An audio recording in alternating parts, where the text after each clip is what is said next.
among his sons. And Samuel said, How can I go? If Saul hear it, he will kill me. And the Lord said, Take a heifer with thee, and say, I am come to sacrifice to the Lord. And call Jesse to the sacrifice, and I will show thee what thou shalt do, and thou shalt anoint unto me him whom I name unto thee. And Samuel did that which the Lord spake, and came to Bethlehem. And the elders of the town trembled at his coming, and said, Comest thou peaceably? Cool little phrase right there. We'll come back and pick this up and see this. And he said, Peaceably I am come to sacrifice unto the Lord. Sanctify yourselves, and come with me to the sacrifice. And he sanctified Jesse and his sons, and called them to the sacrifice. And it came to pass, when they were come, that he looked on Eliab, and said, Surely the Lord's anointed is before him. The Lord said unto Samuel, Look not on his countenance, or on the height of his stature, because I have refused him. We're going to dig into that word too. For the Lord seeth not as man seeth, for man doth look outward, on the outward appearance, but the Lord on the heart. Then Jesse called Abinadab, and said, and made him pass before Samuel. And he said, Neither hath the Lord chosen this. And Jesse made Shammah to pass by. And he said, Neither hath the Lord chosen this. And again Jesse made 7 of his sons to pass before Samuel. And Samuel said unto Jesse, The Lord has not chosen these. Samuel, scratching his head, said unto Jesse, Are here all thy children? Scratching your head, I wrote that in. You might want to do that. Are all thy children, and here are all thy children? And he said, There remaineth yet the youngest, and behold, he keepeth the sheep. And Samuel said unto him, Send forth and fetch him, for we will not sit down till he cometh. I believe Samuel's a little frustrated right there. I believe Samuel's like, I asked you to bring everybody, and you didn't bring everybody. Don't sit down nowhere. Don't even put your fork on your plate. Go get that boy. And he sent and brought him in, and now he was ruddy, and with all of a beautiful countenance, and goodly to look to. And the Lord said, Arise, anoint him, for this is he. Then Samuel took the horn of oil, anointed him in the midst of his brethren, and the Spirit of the Lord came upon David from that day forward. And so Samuel rose and went to Ramah. So just a little bit of catch up in case you're not familiar with where we are, with what's going on. So in this time during Israel, Samuel is a prophet. God has raised this man up. He was a prophet. He stands kind of at the end of the Judges. This was a time whenever God was ruling over Israel, right? And they were following the laws of God. They would mess up. God would send a judge. He'd raise a man up, a judge or a prophet, and he would prophesy. He would tell Israel what was going to happen. If you don't square up, there's going to be some bad stuff happening. Well, Israel now has gotten to the point of where they've noticed other nations, and they've noticed that these nations have kings. They have these people that are the forefront. They have these people that have this flesh on them that they can see, that they can touch. And Israel starts desiring that. Israel wants that for themselves. Even though Samuel's like, listen, you guys don't want this. I'm telling you, if you go get a king, he's going to take your sons, he's going to take your stuff. It's not going to end well with you. We want a king. God says, give them what they want, brother. Here comes Saul. Saul, as we noticed last week, Saul was head and shoulders larger than everybody else. He stood up above. Saul was the poster child. If you wanted a king, right, if you was looking for a king, this would be the dude that you would pick. I wrote this down. I was like, this was the cologne model. Right? You'd be watching the TV, be watching, and you have these, different colognes or whatever come on, and then they'd show this guy, and he's getting up out of the water or whatever, and he's just all buff and cut and everything. And I'm watching, I'm like, what does this have to do with the smell of the cologne? And I'm seeing these women, and I'm like, this does not make me want that at all. At any rate, so this was the brother who was this is the dude he would have been the model coming up out of that. The problem is that he had a bad heart, right? This guy, we know, as we seen last week, that his heart was hidden. He was this poster child, he was the cologne model, but his heart was hidden. He was disobedient. So now what we're doing, what we've come into this part, right? God has come up to Saul, or God has come up to Samuel. because Samuel knows that God has rejected Saul. He knows that Saul's in trouble. He's already had an issue, which we'll come back and we'll look at here in a little bit. So he's already kind of had an issue with Saul. He was disobedient time and time, and this was the last time. And now, so what God is saying here in verse number 1, He's like, how long will you mourn for Saul? And I'm thinking, at first I'm thinking, okay, well, Saul's not dead, so what does this mean by he's mourning? Right? So Samuel, and I'm just, now, one of the things that we have to get past is we think that these people are just, we're seeing this as this angelic beings, all of them, and they got halos on their head. These were men. These were flesh and blood. They thought, they felt, they hurt, right? So because I'm thinking, if I'm Samuel, I'm like, I just did what you told me to do. This is the dude.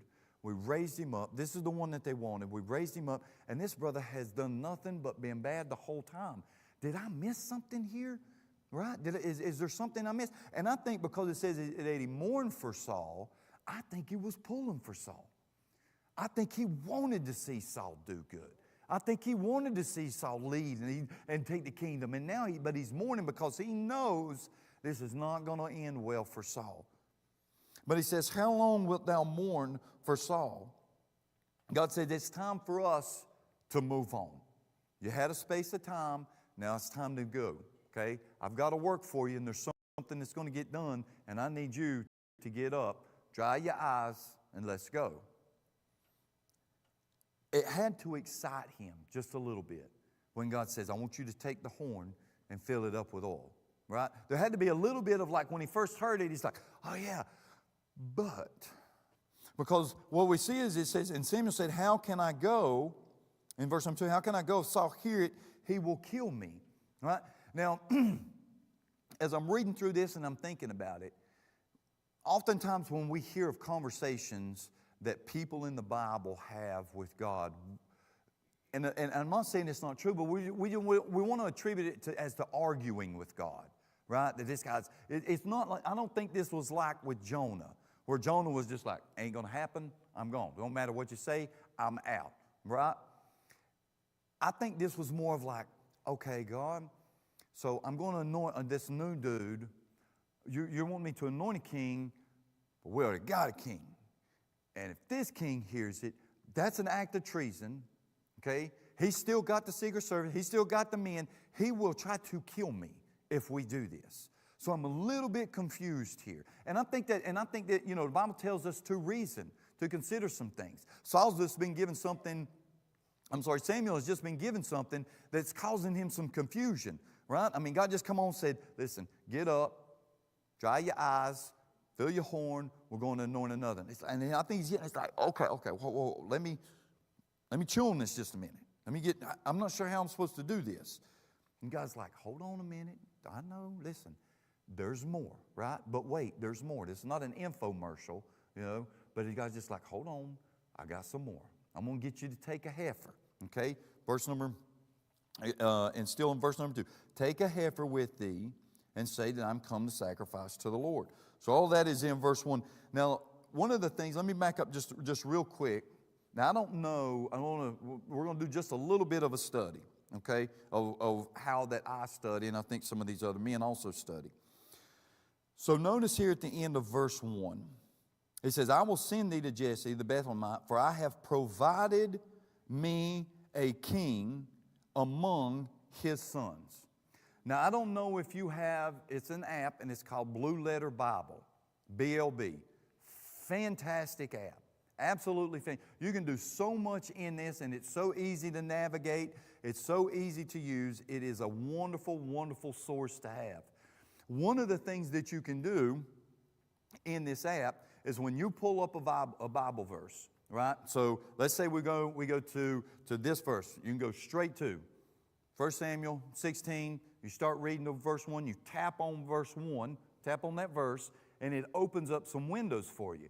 Interlinear, text commentaries, video, audio. It gives you cross references. It's fantastic, right? So one of the greatest ones that I use the interlinear, which it breaks the whole verse down and then it gives you the Greek or the Hebrew word for us now, what that would have been translated, right? And then you've got the commentaries. You can go over and you can read a bunch of different guys where they go through just that verse. Wonderful, wonderful. Okay, So here's what I did. I'm like, okay. So I'm reading a couple different versions, right? Just to make sure, I get it, contemporary, I can get my hand. And pretty much all of them say this. And I'm like, okay, but I just want to make sure it's saying what I think it's saying, right? I don't want to read something in it. I want to make sure this thing says what I think it's saying. So when you tap on that and it brings it up and you go down to that word provided, right? And you look over. So here is what, according to the lexicon here, is the outline of biblical use study. This word is ra. It is a verb, and it means to see, look at, inspect, perceive, consider. Okay? So now if you're like me, you're like, that's not some of the synonyms that I would use to describe provide, right? And even in my Bible, I've got a study Bible, and even here it says see, to see, okay? So now just to make sure, that we're studying and we're making sure everything's on track, let's put this word in here, and let's see how this reads, and let's make sure that we're still in Scripture. I will send thee to Jesse the Bethlehemite, for I have seen a king among his sons. Seen. Okay, that word seen. Now let me think about that. Okay. If you remember, in chapter 13, verse number 14, it says that the Lord, but now the kingdom, and the Lord hath sought him a man. So I'm like, okay, hold on now. See, now there's some stuff that's starting to line up. Check this out. In 2 Chronicles 16, verse 9, and I'm paraphrasing, it says, God is looking for someone with a heart for him so that he can show his strength. Now, I'm paraphrasing. You want to go back and look, King James, whatever version, you'll see it. I'm not outside. God says, I'm sought a man. And then we come over here in chapter 16, verse 1, he says, I see a man. Okay? It's a little bit different. And it adds more something to what God saw in David. He saw that heart. He's seen that man that was after his own heart. He's been looking around. Chronicles says that he looks around to and fro. He's like, I'm looking for that faithful one. I'm looking for that one. I'm looking for that one that's willing to stand. I'm looking for that one that's quiet time in the mornings, in the evenings, in the drives, on the car ride home. I'm looking for that one that's folding towels. I'm looking for that one that's washing dishes and they're praying. I'm looking for that one that just decided, no, they ain't going to do that. They ain't going to go there. Where's that one at? I ain't looking for that one that's standing up in front of the church looking into the camera. That ain't the one I'm necessarily looking for. I'm looking for that one because I want to show how strong I am. I got to thinking about that, and I was like, I'm going to pray that. I'm going to pray, God, you know what, God? I want you to show off. I want you to, and I was like, man, that ain't the right word. What's the word? I need a word right there. What's the word that really just encapsulates what's going on? God, I want you to flex on them. I want you to flex on them. I want you to flex on my family. I want you to flex and show, God, that you've got a purpose and that you've got a plan. I want you to flex on my church. I want you to flex on every person that comes through that threshold. And I want it whenever they come through and they may not want to be here, they didn't have a good day, there may be some that are come, flex on them all. I want you to flex on them and show yourself strong, show yourself mighty. I want you to flex and I want you to touch hearts and remove those diseases. I want you to flex and heal those hearts that are going into surgery. I want you to give those nurses and those doctors, I want you to give them wings, and I want you to flex on them. I want them to feel it. I want them to feel it. That your purpose and your plan is still true, it's still powerful, and speak in their life in the way that they can hear it.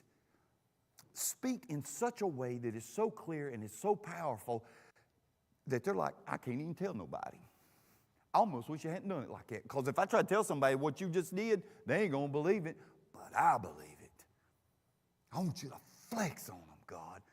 God's about to flex on David right here. He's about to flex on this entire crew and show them he is still God. he says, he goes on in verses 2 and 3. And Samuel, how can I go? Which we've told he's going to take a heifer and call Jesse to the sacrifice, and I will show thee. Look at that. I will show thee. Next step. I'm going to show you. Here's all you need to know right now to do what I'm telling you to do right now. I'm going to show you some stuff in a little while, but I need you just do this part for me right here. Right? He says, and Samuel was scared because of treason. Wasn't arguing. I believe he was reasoning. I believe he was just trying to get his mind wrapped around what God was asking him to do. God says, I got a plan. One step at a time, and I will show you. Verses 4 and 5. Samuel did that which the Lord spake, and came to Bethlehem. The elders of the town trembled at his coming and said, Comest thou peaceably? He said, Peaceably I am come to sacrifice unto the Lord. Sanctify yourselves and come with me to the sacrifice. And he sanctified Jesse and his sons and called them to the sacrifice. So some strange things here. Samuel, first thing, Samuel comes in, and Samuel, they said, do you come in peace? So now that doesn't make any sense unless you step back at least to chapter number 15, right? So what has happened in 15, and this word has gotten out, what has happened in 15, God said, Samuel, I want you to go tell Saul, go to the Amalekites, kill them all. You don't say nothing. Don't say nothing. Wipe them all out. Samuel delivers the message. And he comes back, he comes to Saul, and he's like, didn't I tell you to kill everything? He's like, yeah, but we done this and we said this, and here's the king. He's like, I told you to kill everything and everybody. Bring me Agag. Agag comes over, he takes his sword, and he kills Agag himself. Samuel does, right? So now the word has gotten out that this is how Samuel will be, right? So they say, hey, you come in peace? Is everything okay? And Samuel's like, yeah, I come in peace, but I'm glad you know. I'm about that life. I'll bring a word, and I'll make sure that the word gets fulfilled, because this word ain't dying on my watch. There might be somebody dying, but the word ain't dying on my watch. So that's why they said, so there was a little, trembling, they was a little bit upset about that. But Samuel went. As soon as he said he got up and went. There's something about that. Ain't there something about just that first step of obedience? Just what is on the other side of just that first step of obedience. When you're looking out, you don't know exactly what it is. You don't know exactly what you're supposed to do. Maybe it's go to somebody and ask for forgiveness. Maybe it's to give to somebody. Maybe it's to, that sacrificial giving. Maybe it's just to cook a pie for your neighbor. Or maybe just one of those where God's just really been on you. It's just like, golly, this don't make no sense. It's like, I know it don't make no sense. Just do the first step. And then when you step through that first step, and then some other things kind of start opening up, and you're like, golly.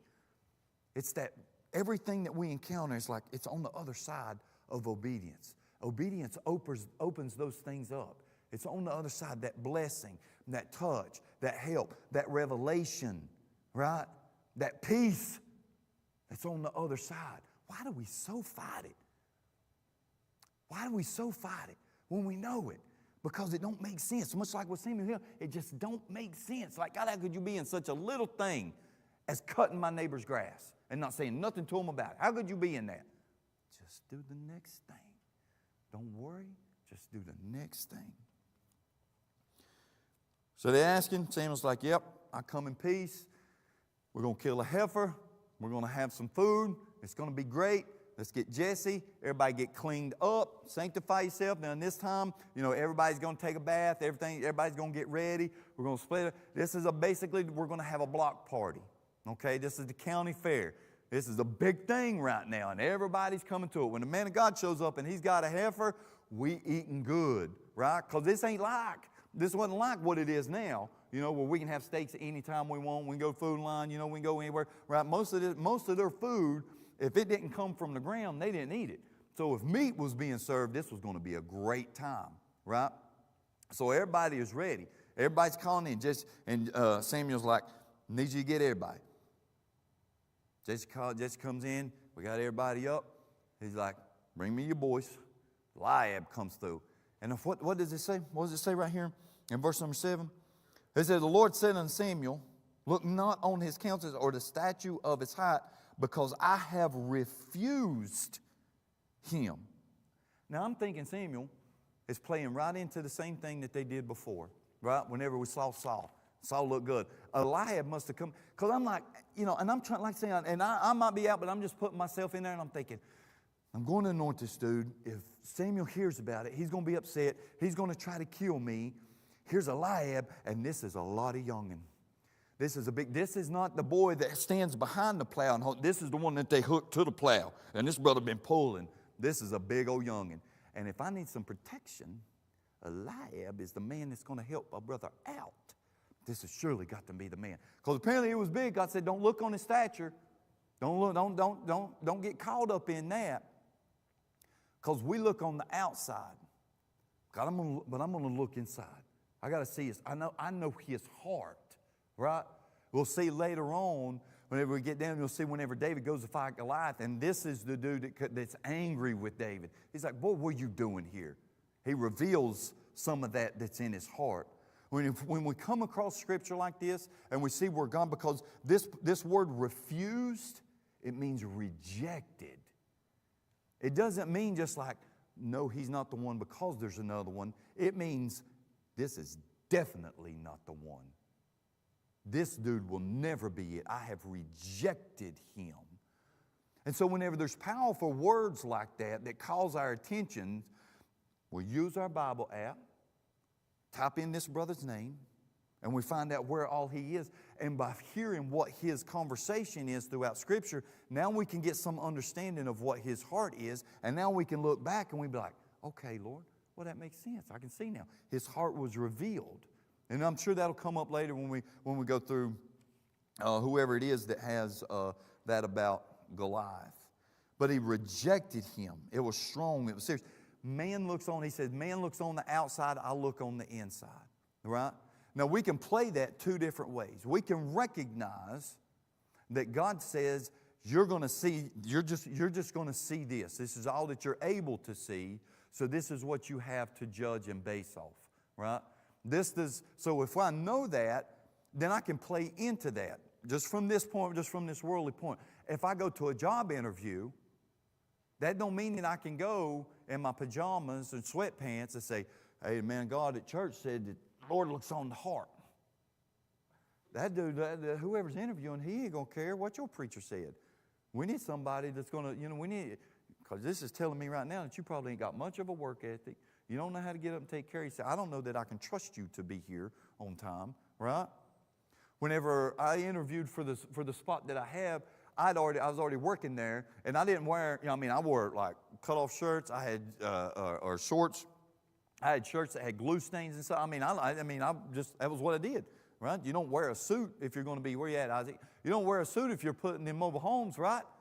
That ain't what you do, no. Okay? So when he told me that I had an interview, I was like, okay, what time do I need to be here? He's like, just be here anytime. I usually get here around 7, and you're fine. What you're wearing is fine. And he was a great dude. Me and him had good conversation. He was a great dude. I decided at that moment, that is not how it's going to be. Because I knew that a man sees a man. He didn't know my heart. So that next morning, I got up and I put on church clothes. And I went into the office and I sat there and I had the little leather-bound notebook that I kept with me. I had my resume in it. I wrote down some questions that I wanted to ask them. I wanted to know from him about this, right? And I'm sitting there, and when he comes through the door, he just looks and he starts smiling. He kind of shakes his head. But I knew that whenever I sat down, if I was dressed the way that I was, that he's seen me every day, he was not going to take me serious. He wasn't going to take me as serious, right?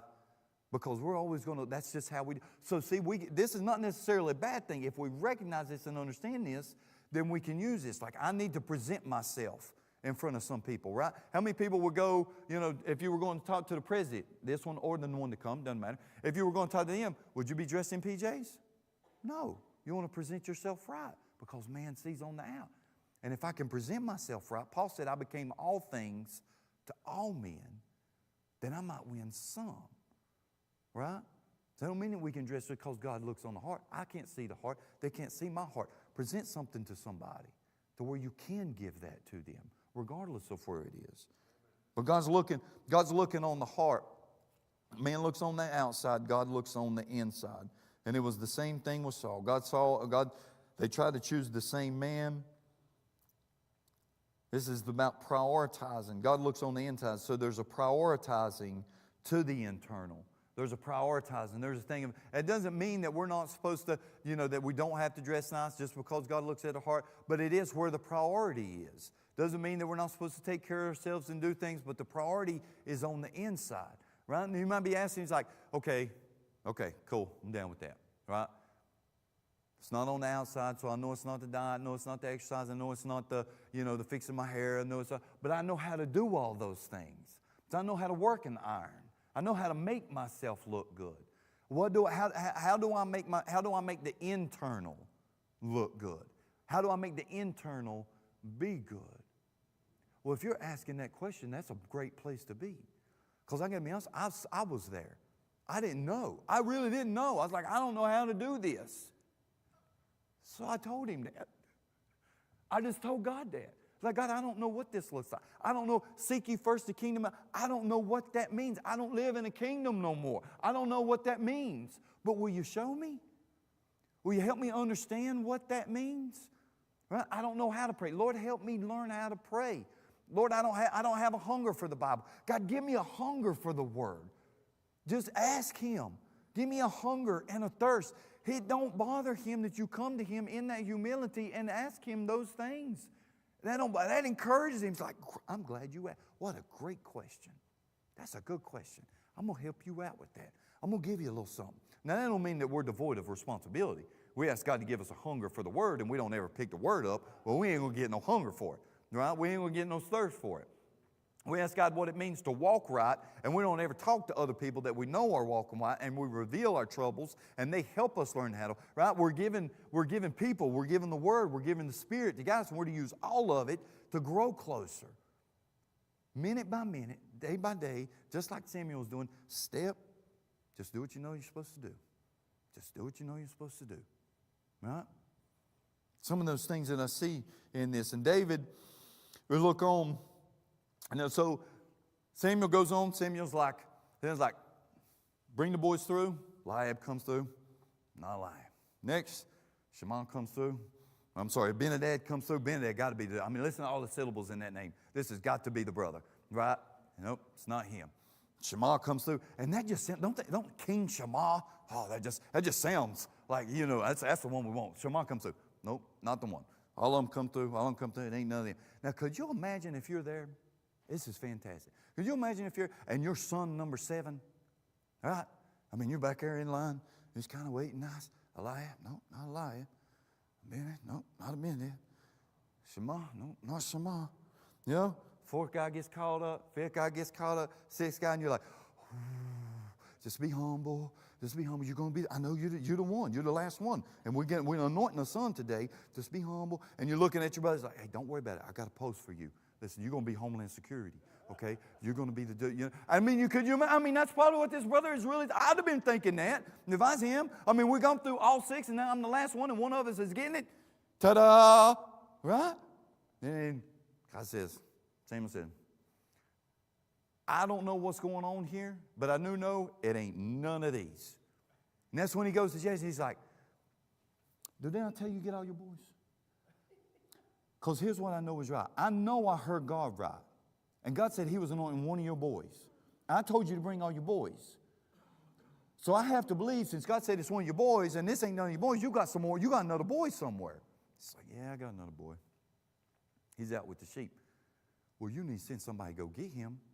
Because here, everything's, just the way that it's presented, the way that I can see him, everything was presented. The heifer was killed. It's out. There's still steam coming off the vegetables. You know what I'm saying? We're ready to cut inside of this. I'm going to get one of them filet mignons off of that one right there. I done got my spot picked out. Right? And he says, ain't nothing happening till you get that boy here. Jesse looks over at one of his buddies. He's like, man, go get David. Go get David. They go running out. David's way out, down in the field. Hey, David! David's playing the harp. He can't hear David playing the harp. He might be throwing some rocks or something, He's kid. Hey, David! What? Come inside. Huh? There's a prophet. He's going to anoint somebody, and Dad said, come inside. Huh? He said, come inside. We're ready to eat. Come on. David comes running in, right? Now think about this. David comes in. Imagine how David would have felt whenever he's first hearing this, because he's confused. David don't know what's going on, right? David don't understand. So David shows up. Everybody's clean. Everybody's bathed. Everybody's in this, in this ceremonial kind of thing, maybe at the table, whatever. I'm just trying to picture in my mind. And David shows up. David been out in the field. David ain't had a bath. Bible says that he was ruddy. Now, when you use your BLB, because I know you got to go home and download that. When you use your BLB and you look up this word ruddy, it's red, as in Esau, which tells me he might have had red hair. Goes back to this point of where Jesse didn't invite him because some of the scholars say that he thought that David was an illegitimate son. Now, Psalms says that later on, David said in the Psalms that in sin my mother conceived me. Now, where all you can go with that, I don't know. All we know is David said, here's what's great. Here's what's great. Jesse may not have recognized him as his son, but God did. But God did.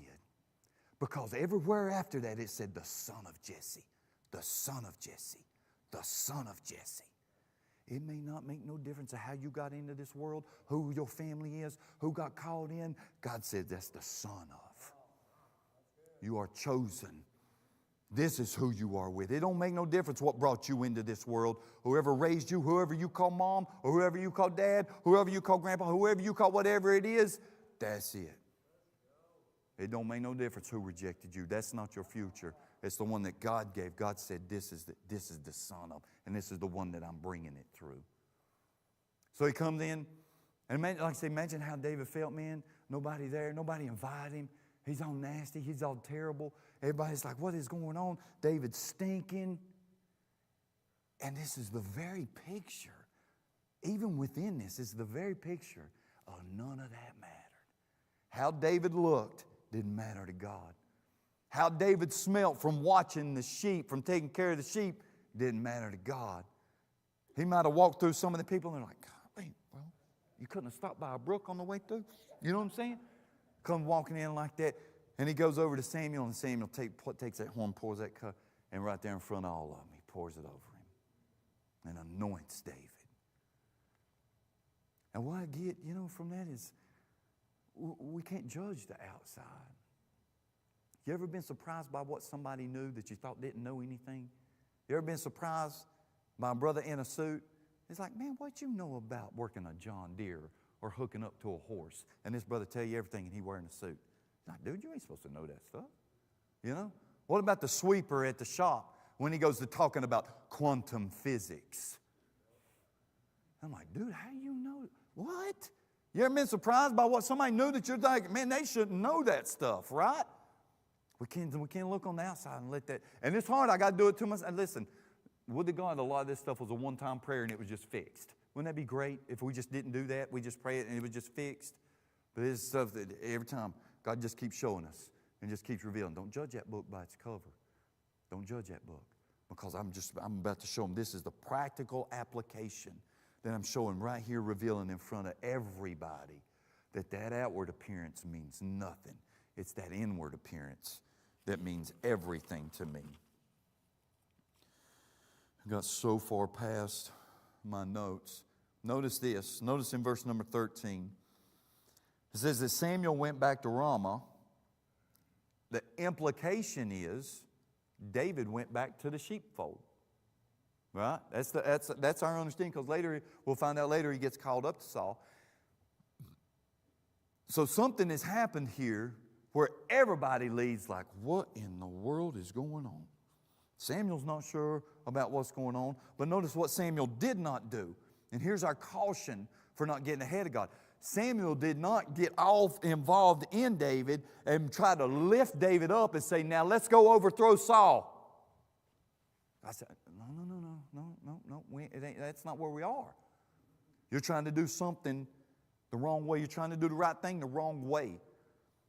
We can do that. We can try to do the right thing the wrong way. We can get impulsive, right? Whenever God gives us that first, and we think we see it now. Oh, I see what's going to happen now. God's going to take David, and he's going to put him up there with Saul. So come on, David, let's go. Let's go. 10, 15-year-old boys, some say that we're going to take this brother up into Saul, right? The guy that's head and shoulders above everybody, we're just going to bring him in. Mm-mm. Don't get impulsive. I think David left out. I think David was the same way. It's like, what in the world just happened? Now I got to go wash this wool off of me too. You know?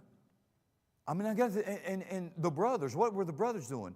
And see, the indication of that is nobody really understood what was going on, is because whenever we see that later on, whenever that evil spirit is called off Saul, David goes up to him, right? David's playing the harp and the spirit leaves. Later on when he fights Goliath, David goes up to see Saul.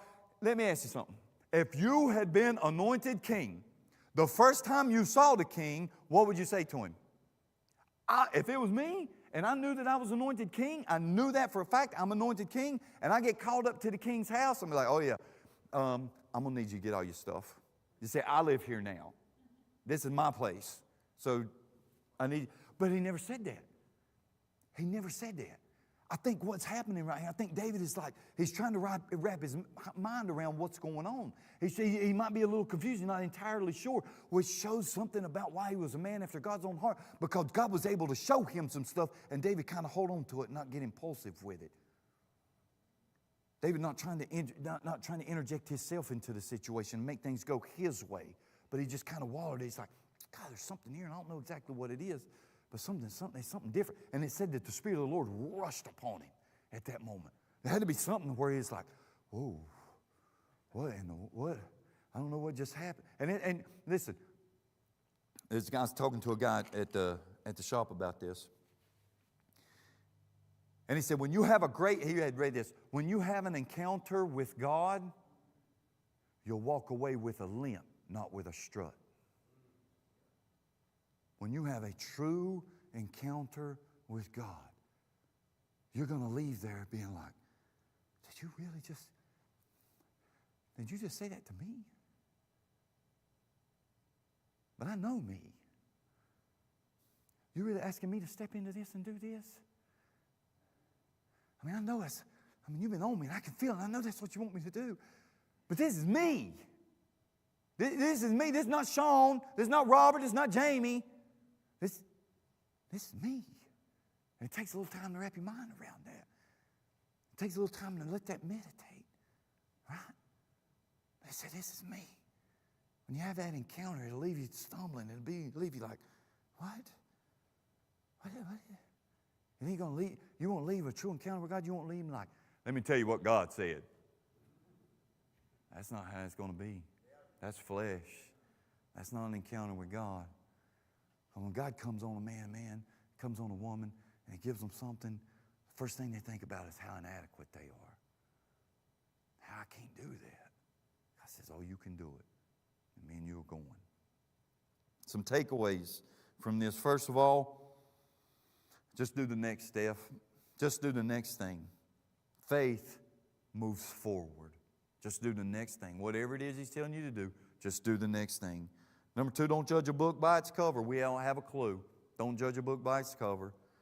Meditate. Number 3, meditate when you have an encounter with God, because God is seeking. He's always seeking. Paul says he walks to and fro. He's searching for that person. He is. Not he was, just in 2 Chronicles. He is still searching for those with that heart that is eager to find him. Not that heart that knows all of them. Not the heart that knows every book of the Bible. Not the heart that knows how to break down Greek and Hebrew. Not that heart. It's just the heart that's like, God, I don't know. But will you help me? Yes, I will. That's the heart I'm after.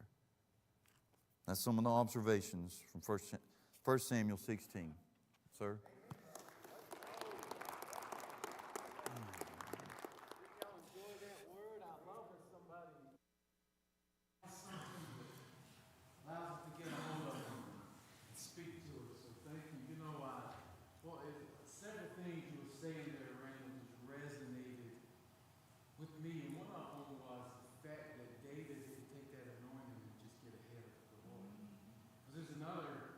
We studied lots of David just to let you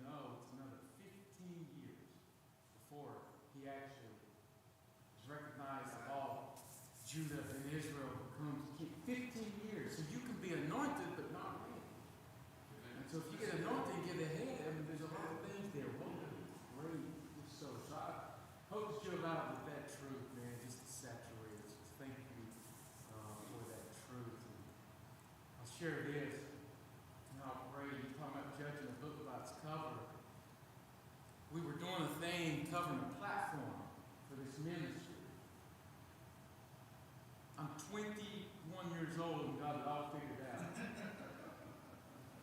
And so I'm sitting there, and this dude looked like he was homeless. And he was just sort of standing around looking. It seems like people was looking to him. I said, what are we doing? Let's just fold the carpet over and staple. And this dude tapped me on the shoulder and pointed at a van. And the van said, this guy's name, carpet installers, 52 years experience. This man was an expert carpenter. Oh, humbleness. Oh, why they don't judge a book by its cover. Thank you for sharing the word of the Lord tonight, man. Lord, thank you for your word, the truth.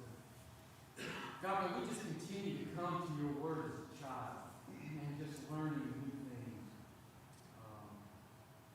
How David was the thing he was anointed, not judging things externally, and then again balancing that, and with how men sees it, using it to our good to advance the kingdom